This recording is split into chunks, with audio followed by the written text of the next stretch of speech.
கர்த்தர் நாம் மகிமைப்படுவதாக. இந்த நாளிலும் உங்களை சந்திப்பதில் உள்ளபடியே மகிழ்ச்சி அடைகிறேன். கர்த்தர் நாம் பரிசுப்படுவதாக.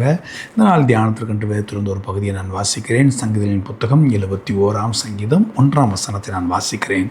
கர்த்தாவே, உம்மை நம்பியிருக்கிறேன், நான் ஒருபோதும் வெட்கமடையாதபடி செய்யும். நான் உம்மை நம்பியிருக்கிறேன், நான் உம்மை நம்பியிருக்கிறேன், என்னை வெட்கப்படுத்திடாதீங்க ஆண்டவரே. இவ்வளோ என் சத்தத்தை கேட்கிற தேவஜனமே, ஆண்டவரை நம்பி, ஆண்டவரை மாத்திரமே நம்பி இருக்கிற ஒரு சூழல் உங்கள் வாழ்க்கையில் 100% இருக்கும் என்றால் கர்த்தர் ஒரு நாளும் வெட்கப்படுத்த மாட்டான், ஒரு நாளும் வெட்கப்படுத்த மாட்டான். தாவீது இந்த சங்கீதங்களை எழுதும்போது எப்படிப்பட்ட சூழ்நிலை இருக்கிறான் என்றால், ஆண்டவரை ரொம்ப நேசிக்கிறான், ரொம்ப ஆராதிக்கிறான். சொல்லுகிறான் 2 வசனத்தில், உமது நிமித்தம் என்னை விடுவித்து என்னை காத்தருளும், உமது செவியை எனக்கு சாய்த்து என்னை ரட்சியும். ஆண்டவரே, உம்மை நம்பி இருக்கிறேன், உமது நிமித்தமே என்னை விடுவிச்சிருங்க ஆண்டவரே. என்கிட்ட நீதி கிடையாது, என்கிட்ட நியாயம் கிடையாது. அவன் தன்னை தாழ்த்துறான். அப்சலோம் எதிர்த்திருந்த நாட்களாக இருக்கலாம், சவுல் எதிர்த்த நாட்களாக இருக்கலாம், இப்படி பல மனிதர்கள் அவனை எதிர்த்து அவனுக்கு விரோதமாக யுத்தம் பண்ணின நாட்கள் இருக்கலாம். அவன் சொல்லுகிறான், என் தலைமையரை காட்டிலும் என் சத்துருக்கள் அதிகமாக இருக்கிறான்றாங்க. அப்போ அவ்வளவு நெருக்கத்தின் மத்தியில் இருந்த நாட்களாக இருக்கலாம். ஆனால் அந்த சூழ்நிலை அவன் ஒரு அறிக்கை செய்கிறான். 3 வசனம், நான் எப்பொழுதும் வந்தடையத்தக்க கண்மலை ஆகிறோம், என்னை ரட்சிப்பதற்கு கட்டளையிட்டீரே, நீரே என் கண்மலையும் என் கோட்டையுமாக இருக்கிறேன். நீங்கள் தான் என் கண்மலைப்பா, நீங்கள் தான் என் கோட்டை, நான் உண்மை தான் நம்பி இருக்கிறேன். கண்மலைன்றது அடைக்கலாம், கண்மலை என்பது புகலிடம், கண்மலை என்பது அஸ்திபாரம் போட்டு அதன் மேலே கட்டப்போடு போது அந்த வீடு அசையாது. நான் உங்கள் மேலே தான் நிற்க விரும்புகிறேன், உண்மைதான் அடைக்கலமாக கொண்டு உள்ளேன், உண்மைதான் நான் புகலிடமாக கொண்டு உள்ளேன்னு சொல்லி அவன் சொல்லுகிறான், கண்மலையும் என் கோட்டையுமா இருக்கிறீங்க ஆண்டவரே.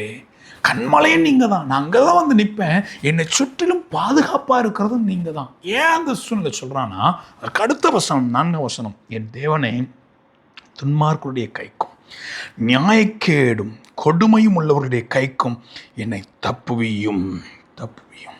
அடுத்த வசனத்தில், நீங்கள் தான் என் நம்பிக்கை ஆண்டவரே, சிறு வயதிலிருந்து நீங்கள் தான் என் நோக்கன்றான். அவனுடைய வாழ்க்கையில் இவ்வளவு நெருக்கத்தின் மத்தியிலும் கத்தர கண்மலையா, கத்தர அடைக்கலமா, கத்தர கோட்டையாக வைத்து அவன் ஓடின நோக்கத்தை ஆண்டவர் மறக்கலை, அவனை கைவிடலை. தாவீதை கைவிடாத ஆண்டவர் உங்களையும் கைவிட மாட்டார். அப்படி நிலையை பார்க்கும்போது எப்படின்னா, அதுக்கு அடுத்தடுத்த வசனங்களை நான் வாசிக்கிறேன். உண்மையாக நான் சொல்லுகிறேன், மிகவும் நெருக்கத்தின் மத்தியிலே ஒடுங்கி போய் நான் சொல்லுகிறேன், கர்த்தர் எத்தனை நல்லவர் என்பது இந்த சங்கீதங்களை வாசிக்கும் போது அதிகமாக நான் ருசி பார்க்கிறேன். ஆண்டவருடைய அன்பை அளவிட முடியாது. தொடர்ந்து அதற்கு கீழே இருக்க வசனத்தை தாவீது சொல்லுகிறான், நான் கற்பத்தில் உற்பவித்தது முதல் உம்மால் ஆதரிக்கப்பட்டேன், என் தாயின் வயிற்றிலிருந்து என்னை எடுத்தவர் நீரே, உம்மையே நான் எப்பொழுதும் துதிப்பேன். ஒருவேளை நான் என்னுடைய வாழ்க்கையின் சாட்சியின் அனுபவங்களோடு இந்த வசனங்கள் ஒத்து போகிறதுனால ரொம்ப அருமையான தேவன், நம்முடைய தேவன். கற்பத்திலிருந்தே உங்களுக்கு போராட்டம் இருந்திருக்கலாம், பிறந்து போராட்டங்கள் இருந்திருக்கலாம். ஆனால் தாவீது சொல்லுகிறான், நான் எப்பொழுதும் துதிப்பேன். சூழ்நிலையை கண்டு துவண்டு போகலை, கத்தரை துதிக்கிறான். 17 வசனத்துலையும் அதை சொல்லுகிறான், தேவனே, என் சிறு வயது முதல் எனக்கு போதித்து வந்தீர், இதுவரைக்கும் உம்முடைய அதிசயங்களை அறிவித்து வந்தேன். நீங்கள் என்னை பாதுகாத்தீங்க, ஆதரிச்சிங்க, நான் துதிப்பேன். நீங்கள் என்னை போதித்தீங்க, நான் உம்மை அறிவிப்பேன். நீங்கள் எனக்கு போதிக்கிறீங்க, நான் உம்மை அறிவிப்பேன். அவனுடைய நோக்கத்தையும் அவனுடைய இயக்கத்தையும் பாருங்களேன், எத்தனை அழகாய் கர்த்தர் அவனை நடத்துகிறார்.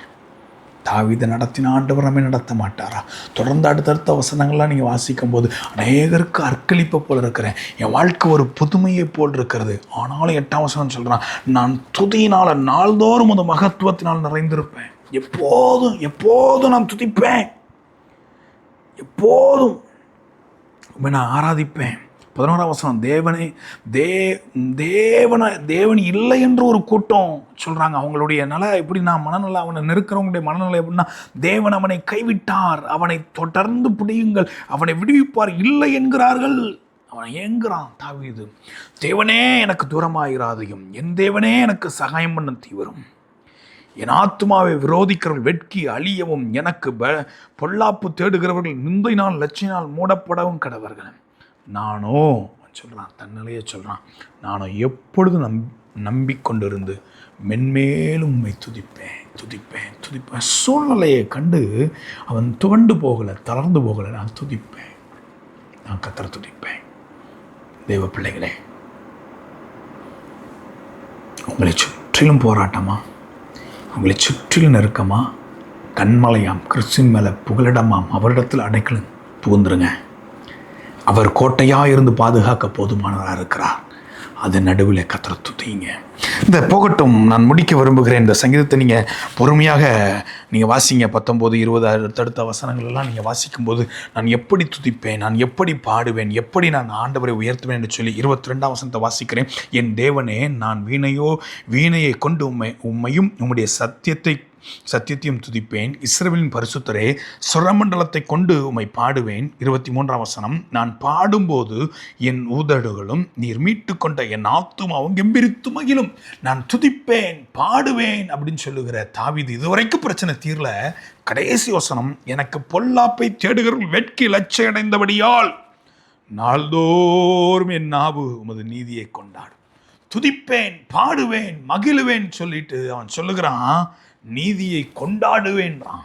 பிரச்சனையினூடாக பாடுங்க, பிரச்சனையினூடாக கர்த்தரை துதிங்க, பிரச்சனையினூடாக கர்த்தரை ஆராதிங்க. உங்களுடைய நெருக்கத்தின் நடுவில் கர்த்தரை உயர்த்தி பாடி ஆராதிங்க. கர்த்தர் உங்களுடைய இன்னல்களை மாற்றிவிட கர்த்தர் போதுமானவராக இருக்கிறார். கர்த்தரை சார்ந்து கொள்ளுங்க. மனுஷனை நம்பாதீங்க, கர்த்தர் மேல நம்பிக்கை வைங்க. மாம்சத்தை நம்பாதீங்க, சுயத்தை நம்பாதீங்க, தாளத்தை நம்பாதீங்க. கர்த்தரை நம்புங்க, கர்த்தரை ஆராதிங்க.